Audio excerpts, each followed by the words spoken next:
अस्सलाम वालेकुम। मौज अहमद गिलानी बहस-ओ-तकरार की पॉडकास्ट के साथ हाजिर हैं और हमारे साथ जिले हुसैन साहब हमारी मदद करने के लिए मौजूद हैं। आए हम प्रोग्राम का सिलसिला आगे बढ़ाते हैं। बहुत शुक्रिया मुआज। और आज जैसा कि आप देख रहे हैं कि मुआज ने प्रोग्राम का आगाज किया, इसका मतलब यह है कि मुआज अब हमारे प्रोग्राम का बाकायदा इंशाल्लाह ताला मुस्तकिल हिस्सा है।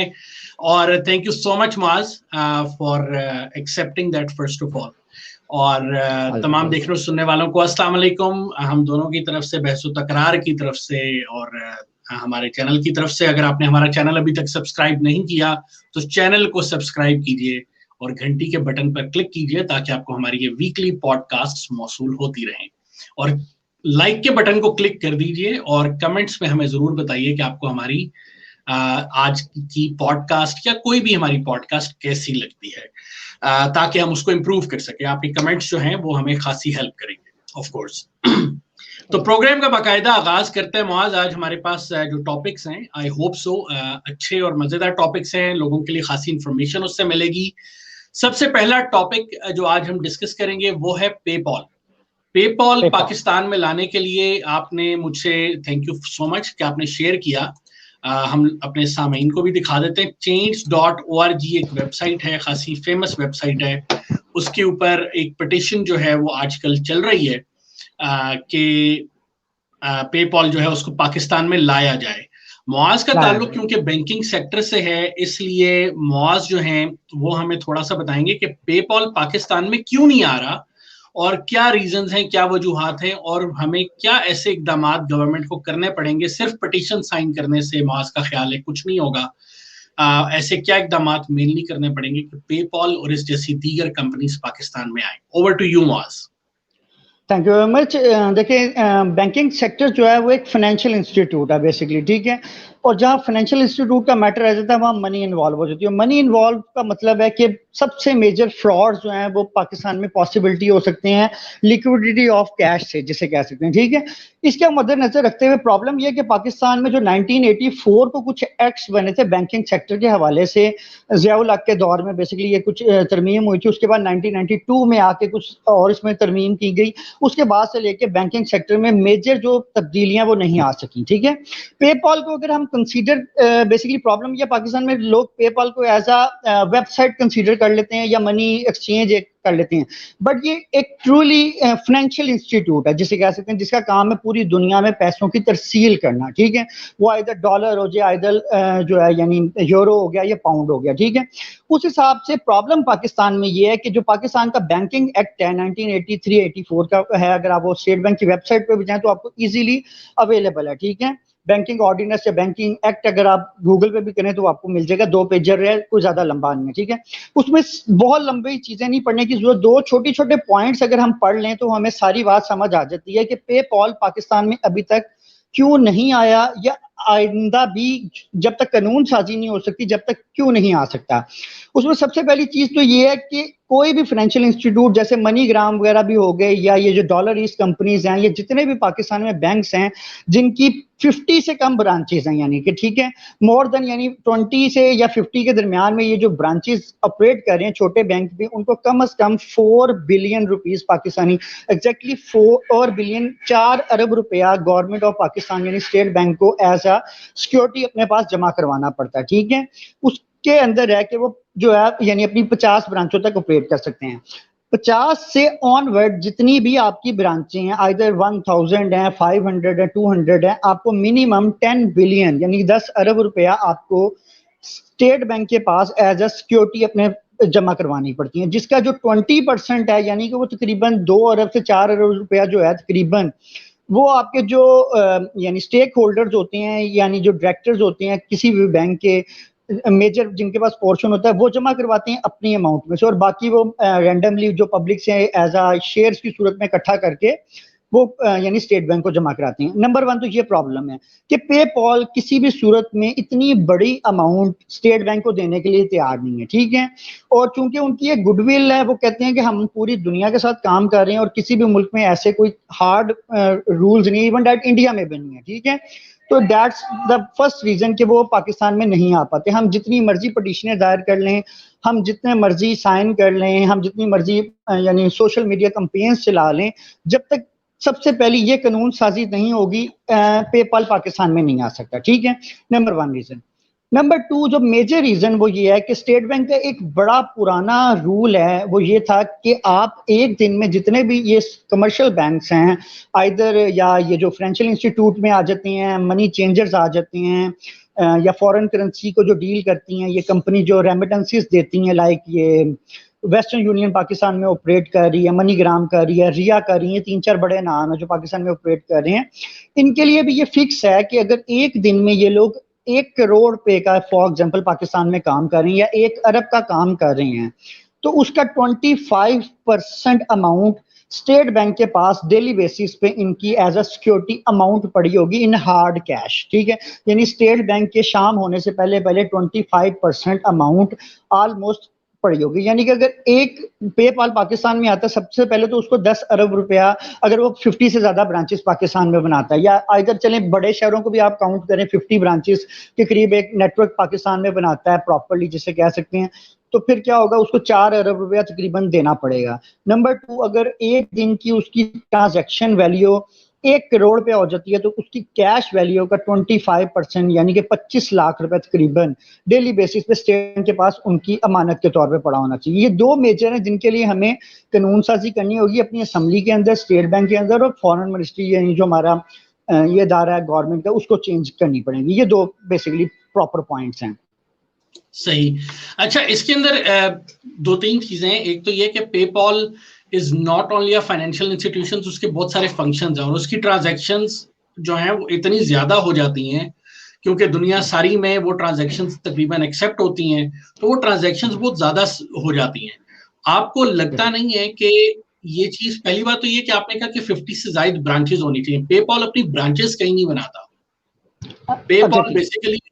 पेपॉल बेसिकली एक ऑनलाइन प्लेटफॉर्म है जो कि ऑनलाइन ही रहेगा, ब्रांच तो वो बनाएगा नहीं। तो देखा जाए तो ये चीज उसमें ये आ जाती है बॉस के, जैसे स्टेट बैंक भी इटसेल्फ एक ऑर्गेनाइजेशन पाकिस्तान में काम कर रही है, लेकिन उसके जो झेली इदारे हैं वो पूरे पाकिस्तान में चल रहे हैं, ठीक है। सेम लाइक जैसे जो है जो अगर पेपल पाकिस्तान में आता है तो उसको अपने कुछ ना कुछ ऑफिसेस बनाने पड़ेंगे जो ऑपरेट करेंगे पाकिस्तान में, ठीक है, पाकिस्तान की पॉलिसीज में।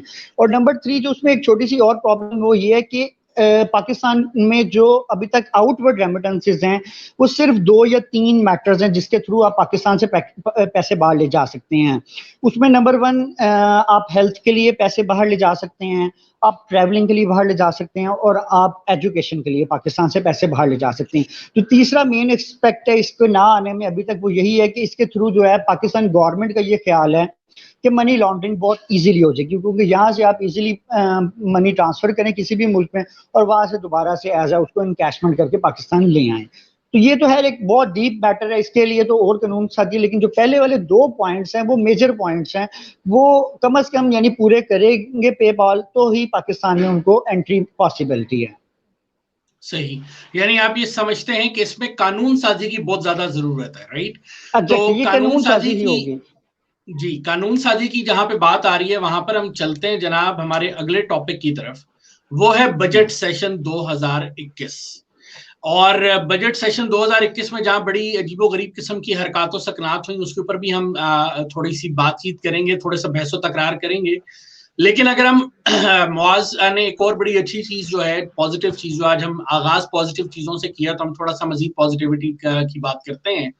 इलेक्ट्रिक कार्स के ऊपर को टैक्स एग्जेम्प्ट किया गया, मुआज आपने बताया था। तो उसके बारे में थोड़ा सा हमारे देखने वालों को बताएं कि वो क्या सूरत हाल है, इलेक्ट्रिक कार्स का पाकिस्तान में फ्यूचर क्या है और इसका फायदा क्या होगा। देखिए, सबसे पहली बात, मैं पाकिस्तानी हूँ, आप भी पाकिस्तानी हैं, मतलब रह पा रहे हैं, बट हमारी प्रॉब्लम ये है कि हम चेंज को ना एक्सेप्ट नहीं करते। बहुत प्रॉब्लम है हमारे यहाँ। हम आज भी वही एक लकीर के फकीर वाली जो मैटर है ना, उसी पे हम चलते रहते हैं। हम जो है वो एक्सेप्टेबिलिटी उस टाइम करते हैं जिस चीज की जिसको दुनिया छोड़ चुकी होती है, ठीक है। इवन डैट अगर हम टिकटॉकर्स देखें या डिफरेंट सोशल ट्रेंड्स भी देखें ना, तो जो आज से साल पहले कहीं इंटरनेशनल मीडिया पे एक ट्रेंडिंग चल रही होती है ना, वो हम अपने टिकटॉक या यूट्यूब पे ना 1 साल 6 माह बाद जो है उसको वो ट्रेंड अपना रहे होते हैं। सेम लाइक इस टाइम वक्त की जरूरत बन चुकी है इलेक्ट्रिक कार्स जिसे कह सकते हैं, क्योंकि पूरी दुनिया में आपने देखा ऑयल क्राइसिस आ रहे हैं, ऑयल की प्राइसेस आ रही हैं, ऑयल कम हो रहा है, ठीक है। प्लस जो है माहौल में डिफरेंस आ रहा है, यानी कि बहुत ज्यादा पोल्यूशन क्रिएट हो रही है, उस सेंस में गवर्नमेंट का एक अच्छा इनिशिएट है कि आप इलेक्ट्रिक कार्स इंपोर्ट करें इंस्टेड ऑफ कि आप दूसरी कार्स इंपोर्ट करें, ठीक है। उस हवाले से गवर्नमेंट ने काफी ज्यादा रिबेट्स दी हैं, टैक्स एग्जम्पशंस दी हैं, ठीक है। लेकिन हम बीइंग अ पाकिस्तानी, हमारी फिर वही एक सोच आ जाती है कि यार ये तो इलेक्ट्रिक कार्स पे दिया जा रहा है एग्जम्पशन, इसका हमें क्या फायदा, ठीक है भाई। एक गवर्नमेंट अपॉर्चुनिटी आपको दे रही है इस टाइम।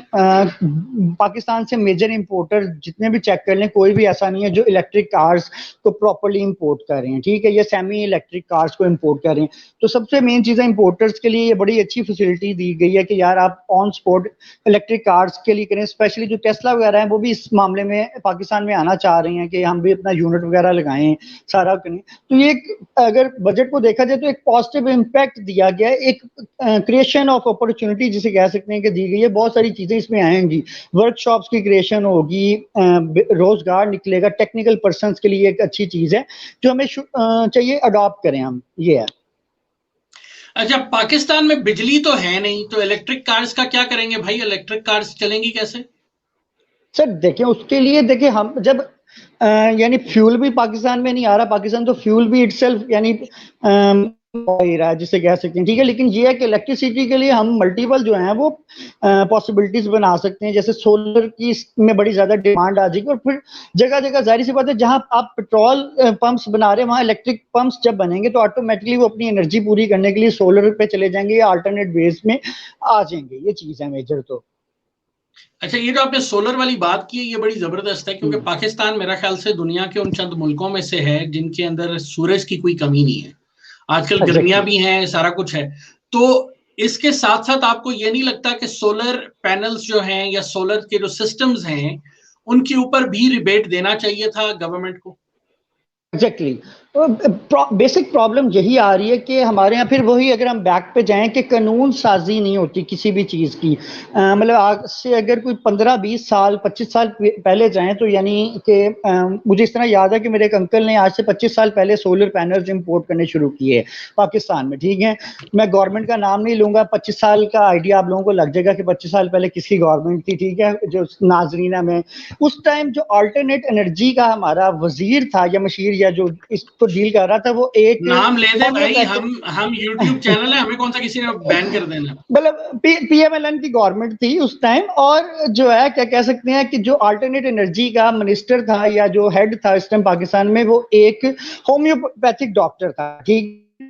तो जो दुनिया ने अडॉप्शन 1995-6 में ये सोलर पैनल्स को कर दिया था, वो आज भी हमारे यहाँ 25 साल बाद एक ऑकवर्ड सेंस है। आप गवर्नमेंट कोई कानून साजी नहीं कर रही इस हवाले से कि उसके ऊपर कोई रिबेट दिया जाए, उसके ऊपर कोई फाइनेंसिंग की जाए। स्टेट बैंक ने बहुत माइनर सी एक फाइनेंसिंग शुरू की थी कि जी आप 7% पे ले लें और वो हमें रिटर्न कर दें, काफी इस तरह के मैटर्स किए थे स्टेट बैंक, लेकिन वो जनरल आधे से ज्यादा जनरल पब्लिक को पता ही नहीं है और वो पॉसिबिलिटी नहीं है। उसके लिए आपको इतनी ही मेहनत करनी पड़ती है कि इंसान कहता है कि यार बेहतर है कि मैं अपने पैसों से ले लूं या बाहर से कहीं से कर्जा लेके ये चीज ले लूं। ये आपकी बात बिल्कुल ठीक, लेकिन इसके अंदर अगेन कानून साजी की जब हम बात करते हैं तो देखो हमें एक चीज ये भी देखनी पड़ेगी कि हमारी असेंबलीज के अंदर किस किस्म की मखलूक जो है वो मौजूद है। माजरत के साथ हमारी जो लोग हैं जो असेंबली के अरकान हैं उनसे अगर हम बात करें तो वो नाली, सड़क बनाना और लोगों को लंगर दे देना, जो कि इस वक्त की गवर्नमेंट का सबसे बड़ा इनिशिएटिव है, हम निकलते नहीं है। अनफॉर्चुनेटली ये इन लोगों का काम ही नहीं है। अगर हम देखें तो ओवरऑल आपने देखा होगा कि जब कोरोना के दिन आए थे तो इन्होंने टाइगर फोर्स बनाई। टाइगर फोर्स ने फिर क्या कारनामे किए वो भी हमारे सामने मौजूद हैं। लेकिन असल चीज ये है कि टाइगर फोर्स बनाने के बजाय आपके जो लोकल काउंसलर्स थे, आपके जो लोकल नाजिम थे, इन लोगों को जो लोकल गवर्नमेंट्स थी उस वक्त की उनको एंगेज किया जाता तो मेरा ख्याल से ज्यादा बेहतर होता। लेकिन असल मसला एक और था कि हमारे पास वो लोकल गवर्नमेंट स्ट्रक्चर ही नहीं है पंजाब में काफी अरसे से। उनको हमारे बुज़दार साहब ने तहलील किया और आज तक तो बन नहीं सका। एग्जैक्टली ऐसे ही है। लोकल बॉडीज जिसे MNAs हो गए, ये सॉरी जो है नाजिम हो गया, चेयरमैन हो गया, लेबर, हाँ हाँ, ये एग्जैक्टली इस तक आम बंदे की रसाई हो जाती है, ठीक है। एक लेबर काउंसलर है या जनरल काउंसलर है, उस तक मेरी आपकी एक नॉर्मल इंसान की रसाई पॉसिबिलिटी है, और हम उनको अपने मसाइल बता सकते हैं।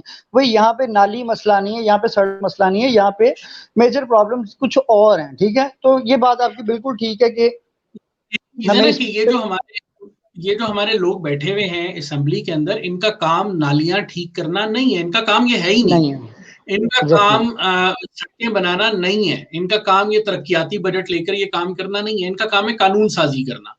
इनका काम है कि वो कानून बनाना जो मेरे और आपके लिए बेनिफिशियल हो सकते हैं। जैसे हमने पेपॉल की बात की, जिस तरह हमने सोलर सिस्टम्स की बात की, और इस तरह से बहुत सारे ऐसे इकदाम हैं जो पाकिस्तान में होने चाहिए।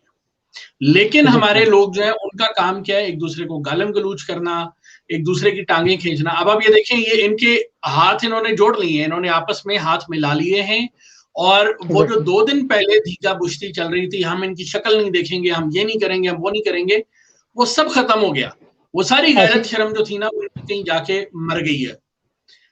अगर इनके अंदर इतनी गैरत शर्म उस वक्त थी तो पहले ये हरकत ना करते, राइट? अगर तुम्हारे अंदर, तुमने बाद में सही बैठ रहा था, तो जो 4 करोड़ रुपया वो कहते हैं असेंबली के एक सेशन का जो है वो खर्चा होता है, तो मेरा ख्याल से 10 करोड़ रुपया तो इन्होंने जाया कर दिया, 10-12 करोड़ जाया कर।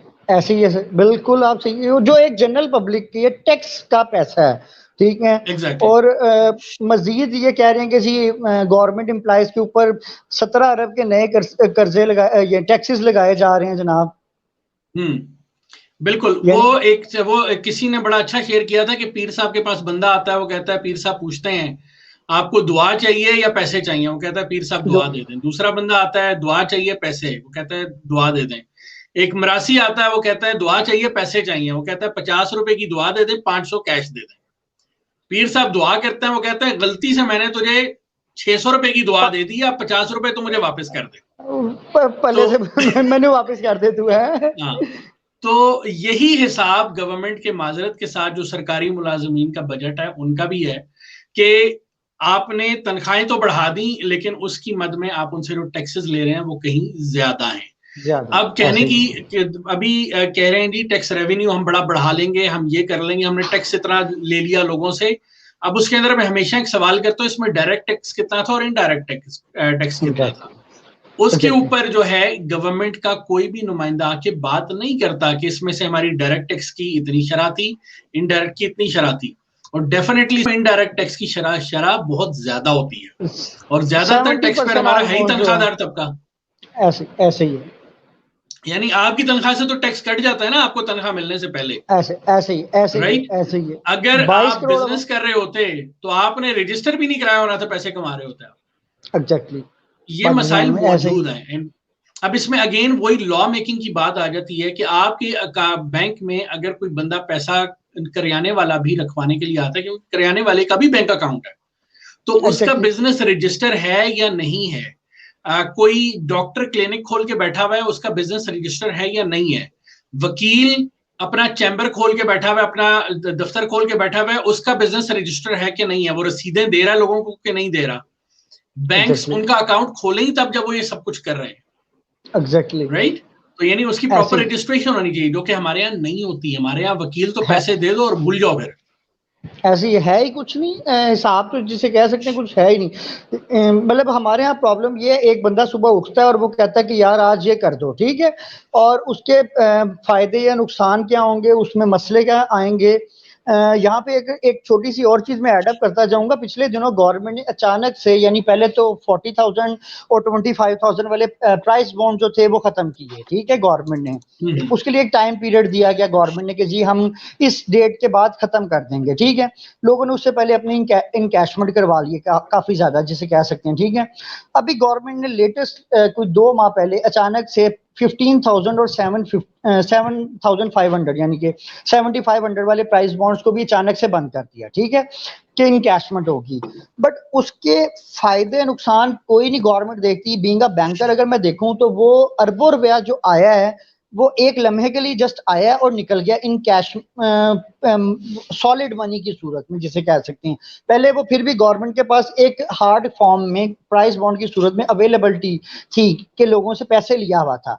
वो क्या है कि वो बिलियंस रुपीस जो है वो एक दफा तो बैंकों में आए हैं, बट द सेम टाइम अगले दिन ही वो पेमेंट्स हो गई हैं, ठीक है। और वो हार्ड कैश मार्केट में इस टाइम सर्कुलेट कर रहा है जो ज्यादा नुकसानदेह है। उससे आपकी महंगाई ज्यादा हुई है, उससे आपकी जो है कह लें ये जो प्रॉब्लम्स आई हैं इसमें, प्रॉपर्टी की प्राइसेस एकदम से शूट आउट की हैं बहुत ज्यादा दोबारा से, क्योंकि एकदम से इंजेक्शन ऑफ बिलियंस रुपीस हुआ है। तो ये चीजें हमें देखनी पड़ेंगी कि एक चीज के साथ दूसरी चीज को भी साथ लेके चलना पड़ेगा। बिल्कुल बिल्कुल। अब हम अपने नेक्स्ट टॉपिक की तरफ, जो कि हमारा आज का आखिरी टॉपिक है और बड़ा मशहूर हुआ था, अभी एक स्क्रीनशॉट चल गया था, आप लोगों ने देखा भी होगा कि वफाकुल मदारिस के ये जमीयत उलमा इस्लाम के कुछ मदारिस जो हैं उनके एक बड़ी मशहूर शख्सियत है मौलवी मुफ्ती अजीजुर रहमान, उनकी एक वीडियो चल रही है। वीडियो मेरे पास मौजूद है लेकिन वो इस काबिल नहीं है कि वो यहाँ पे शेयर की जा सके, क्योंकि मौलवी साहब ऐसी कोई फजूल और घटिया हरकतें कर रहे हैं और उनका जो है वो एक बयान चल रहा है बड़ा जोरों शोर से कि जी मुझे नशा देकर मुझसे ये हरकतें करवाई गई। तो मौलवी साहब की जिन जिन लोगों ने, हाँ, तो अगर मौलवी साहब की वो हरकतें देख ली जाएं, जो कि यकीनन मैं यहाँ पे नहीं दिखा सकता, तो मेरा ख्याल से कोई जी शऊर शख्स ये नहीं बता सकता मौलवी साहब नशे में थे। मौलवी साहब किसी और ही नशे में थे, वो किसी और ही नशे में थे सर, जिसे कह सकते हैं ऐसे। एग्जैक्टली, बिल्कुल किसी और ही नशे में थे। और उसके अगेंस्ट मिर्जा मोहम्मद अली, इंजीनियर मोहम्मद अली मिर्जा जो है, इंजीनियर मोहम्मद, उनका भी, हाँ, उनका भी एक क्लिप बड़ा चल रहा है, वो हम लोगों को दिखा देते हैं। वो इस बारे में क्या कहते हैं, उनका खासा पुराना क्लिप है जो आजकल बहुत ज्यादा चल रहा है। बच्चों के साथ तुम्हारे मौलवी मुंह काला करते हैं, तुमने मदरसे इसलिए बनाए हुए हैं ताकि तुम बच्चों के साथ मुंह काला करो। ये लो अब पक्की वाला जवाब मुझसे, किस मदरसे में यह काम नहीं होता? एक मदरसे को क्लीन चिट देंगे, इससे स्कूल हजारों दर्जे बेहतर है, क्योंकि स्कूलों के अंदर हॉस्टल नहीं होते हैं, उनमें यहां ये बच्चों के साथ टीचर्स ये काम नहीं कर सकते। लेकिन मौलवियों के पास रात के वक्त भी बच्चे अवेलेबल होते हैं, दिन के वक्त भी पर्दे में भी अवेलेबल होते हैं, ये बच्चों के साथ मुंह काला करते हैं। तो मैं फिर ये कहना शुरू कर दूं कि ये मदरसे मौलवियों ने इसलिए बनाए हुए हैं कि ताकि बच्चों के साथ मुंह काला करें। और मदरसों के माहौल जो है ना हमसे ढके छुपे नहीं है। 5-6 साल मेरी उम्र थी, उस वक्त से मैंने मदरसों में जाना शुरू किया। मदरसों का पूरा चट्टा बट्टा मुझे पता है, तमाम मकातब फिक्र का। बच्चियों के साथ ये क्या करते हैं, बच्चों के साथ क्या करते हैं। और जिस फारूक तहसील बच्चे ने अल्लाह को जान देनी है ना, अल्लाह से डरता है, इस मदरसे से पढ़ा हुआ मौलवी उसको के कुरान पे हाथ रख के ना मेरी बात का इनकार कर दे जो मैं बातें कर रहा हूं। इनके मदरसों में ये अच्छा, इसके अंदर एक पहलू है मदरसों का, ठीक है, और एक आगे से यही जा रही है जो आंसर इसके ऊपर रिस्पांस दिया जा रहा है, वो ये कि स्कूलों में भी तो ये सब कुछ होता है, राइट। और ये बात किसी हद तक ठीक भी है, स्कूल्स में भी होता है, गली मोहल्लों में भी होता है। इसके अंदर दो चीजें हमें मेरे ख्याल से सोचने की जरूरत है। एक है हमारी माशरती पस्ती, अगर हर जगह पे ऐसा हो रहा है तो माशरती तौर पे क्या हम इतना गिर चुके हैं, हम इतना पस्त हो चुके हैं कि ये हर जगह पे हो रहा है? हमें इस बारे में सोचना पड़ेगा। दूसरी चीज ये है कि ये सिर्फ मदरसों के मौलवियों का मसला नहीं है, ये मजहबी तबके का मसला है। मगरिब जिसकी हम बात करते हैं, जो कि आज बड़ा तहजीब याफ्ता बना फिरता है, अगर हम माजी में देखें तो माजी में इनके जो मजहबी इदारे थे उनके अंदर ये सारी हरकतें होती रही हैं। वही हरकतें आज अगर हम देखें तो हमारा मौलवी जो है वो भी उन्हीं फ्रस्ट्रेशंस का शिकार है। हमारे यहाँ जो सबसे फजूल बच्चा होता है ना घर का, जिसको कुन जहन होता है, कुछ नहीं कर सकता, उसको हम कहते हैं इसको मदरसे में डाल दो। अक्सरियत यही करती है, देखने में आया, ये इसको मौलवी बना दो।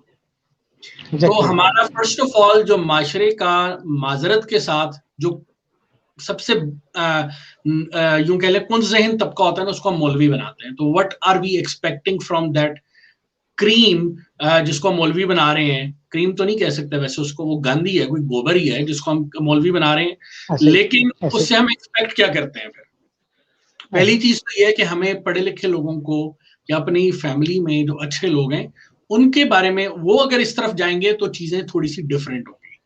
अच्छा, दूसरी चीज है हठधर्मी और बेगैरती। मैं माजरत के साथ ये वर्ड यूज कर रहा हूं।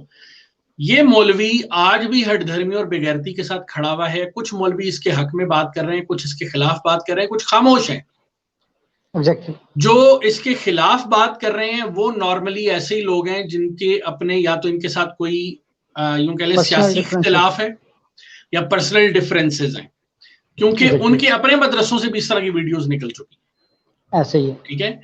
और जो इसके खिलाफ बात नहीं कर रहे, खामोश हैं, वो मुजरिमाना खामोशी के मुर्तकिब हैं। वो अपनी तरफ से कंट्रोवर्सी में नहीं आना चाह रहे, लेकिन उनका ये फर्ज बनता है कि वो इसके ऊपर बात करें। तीसरी चीज आ जाती है, वो लोग जो इसके हक में बात कर रहे हैं वो तो कंफर्म, माजरत के साथ अगेन मैं ये वर्ड यूज करूं, हरामजादे। वो खुद इस तरह की घटिया हरकतों में मुलव्विस हैं, जिसकी वजह से वो इसकी हिमायत कर रहे हैं। मेरा ख्याल से इसकी हिमायत का तो कोई बनता नहीं है। आपका इसके बारे में क्या ख्याल है? देखिए हाँ, देखिए जिल भाई, आपने बिल्कुल, आप स्टार्ट में आपने बात की कि जी हमारे स्कूल्स में भी हो रहा है, मोहल्ले में भी हो रहा है। कल मेरे एक दोस्त ने भी मुझे यही बात की। हमारा एक ग्रुप है, यानी मैट्रिक के क्लास फेलोज का एक ग्रुप है, तो उसमें भी हमारे एक दोस्त हैं जो आप वाली बात बिल्कुल ही कुंजेन थे, तो वो अब खैर से मुफ्ती बन चुके हुए हैं। ठीक है, तो पता लगा अचानक से वो साहब नमूदार हुए हैं, कहीं से किसी के साथ राब्ता हुआ और वो पता लगा कि जनाब वो तो अब मुफ्ती बन चुके हुए हैं। ठीक है, तो वो बड़े हक में दे रहे हैं। तो मैंने उसको यही बात की कि मैंने कहा भाई देखो, तो इसके हक में बात कर रहे हैं।